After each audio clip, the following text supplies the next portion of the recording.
गुप्त नवरात्रों में हम 10 महाविद्याओं की पूजा कर कर अपने जीवन को बहुत आगे लेकर जा सकते हैं।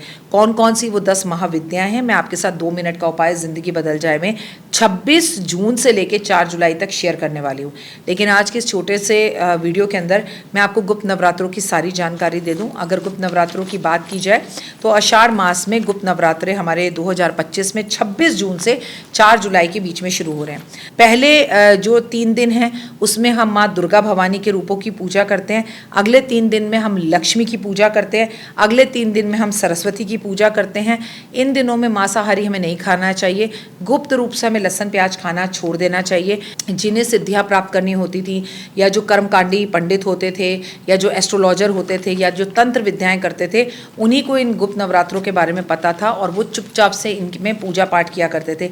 लेकिन अगर आपको ये सब अभी पता है और आप कलयुग में और भाग्यवान हैं, क्योंकि कलयुग केवल नाम उद्धार कलयुग में केवल नाम लेने से होता है। और अगर आपको ये सब पता है तो फिर आपको पता है इस टाइम पे शराब नहीं पीनी चाहिए, इस टाइम पे घर में कलेश नहीं करना चाहिए, अपने घर में कलश स्थापना करनी चाहिए, लोगों को सिंदूर अर्पण करना चाहिए, तंत्र साधनाएं करनी चाहिए, माँ के जो 10 महाविद्याएं हैं उनकी पूजा करनी चाहिए। उनके क्या क्या नाम हैं, आज हम कौन सी देवी की पूजा करते हैं।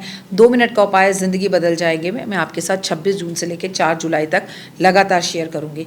गुप्त नवरात्रों में गुप्त रूप से पूजा की जाती है। दुर्गा सप्तशती का पाठ पढ़ें, बहुत अच्छा है। लेकिन कोशिश करें कि आप ये पाठ कर रहे हैं या आपके आस पड़ोस के लोगों को भी पता ना चले और आपके जीवन साथी तक को पता ना चले।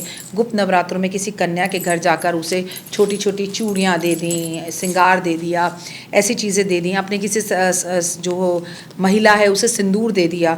अच्छा, आपने किसी महिला को सिंदूर दिया और उसे पता भी ना चले कि आप कि आप उसे सिंदूर क्यों दे रहे हैं, क्योंकि गुप्त नवरात्रे आलता, किसी को बिंदी भिजवा दी, किसी का ब्लिंकेट करवा दिया श्रृंगार का सामान, लेकिन उसमें अपना नाम ही नहीं दिया। आपने एक पुण्य का भी काम कर लिया, मिलने वाले को सामान मिल गया और उसे ये भी नहीं पता कि मुझे ये श्रृंगार का सामान भेजा किसने है।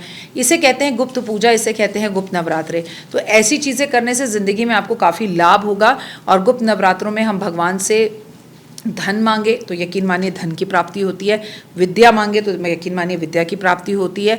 अगर हम उनसे अब रोगों से छुटकारा मांगे उसकी प्राप्ति होती है। अगर हम कुछ सिद्धियां प्राप्त करना चाहे, जैसे आप कहते हैं ना भविष्यवाणियां सच होती हैं या क्या करते हैं, हमें भी बहुत कुछ गुप्त नवरात्रों में करना होता है। लेकिन जैसा कि मैंने आपसे कहा, हम आपको बता ही नहीं सकते कि हम क्या करते हैं और बताना भी नहीं चाहिए। तो आप सभी को गुप्त नवरात्रों की हार्दिक शुभकामनाएं